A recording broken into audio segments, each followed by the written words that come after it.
সবথেকে বেশি grace number দেওয়া হয়েছে ইংলিশের ক্ষেত্রে। ইংলিশ যেহেতু একটু খারাপ হয়েছে পরীক্ষার্থীদের এবং ইংলিশের প্রশ্ন ভাইরাল হয়েছে, সেক্ষেত্রে তোমাদের ইংলিশে কিন্তু বেশি নাম্বার গ্রেস নাম্বার পেয়ে যাবে। তবে আর মাত্র কয়েকদিনের অপেক্ষা, আগামী 8ই মে তোমরা বেলা 3টের পর থেকে অনলাইনের মাধ্যমে তোমাদের সকলের রেজাল্ট চেক করতে পারবে। আশা করি তোমাদের সকলের রেজাল্ট ভালো হবে। তোমরা কিভাবে তোমাদের স্মার্টফোনের মাধ্যমে মাত্র 1 মিনিটের মধ্যে তোমাদের রেজাল্ট দেখে নিতে পারবে 8 তারিখে, অবশ্যই দেখে নাও।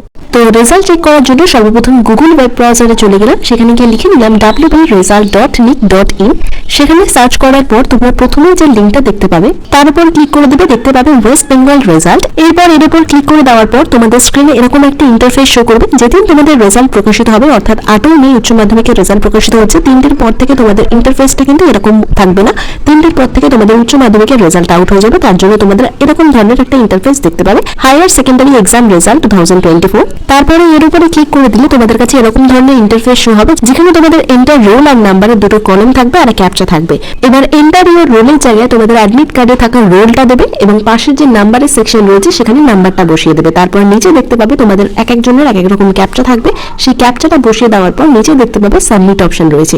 সেই সাবমিট অপশনে ক্লিক করলেই তোমরা তোমাদের উচ্চ মাধ্যমিক 2024 এর রেজাল্ট সহজেই দেখতে পারবে। এছাড়া তোমরা যদি চাও তোমাদের রেজাল্ট দেখে দেবো, তোমরা অবশ্যই স্ক্রিনে দেওয়া হোয়াটসঅ্যাপ নম্বরে টেক্সট করতে পারো। এই প্রতি বছর যেমন তোমাদের রেজাল্ট চেক করে দিই, এবারও চেক করে দেবো। মাধ্যমিকের ক্ষেত্রে প্রচুর ছাত্রছাত্রীদের রেজাল্ট চেক করে দিই। স্ক্রিনে দেওয়া হোয়াটসঅ্যাপ নম্বরে 3টের পর 8 তারিখে টেক্সট করলে তোমাদের রেজাল্ট কিন্তু খুব সহজে আমি হোয়াটসঅ্যাপের মাধ্যমে তোমাদের চেক করে পাঠিয়ে দেবো। চ্যানেলে নতুন হলে অবশ্যই সাবস্ক্রাইব করো আরো আপডেটসের জন্য।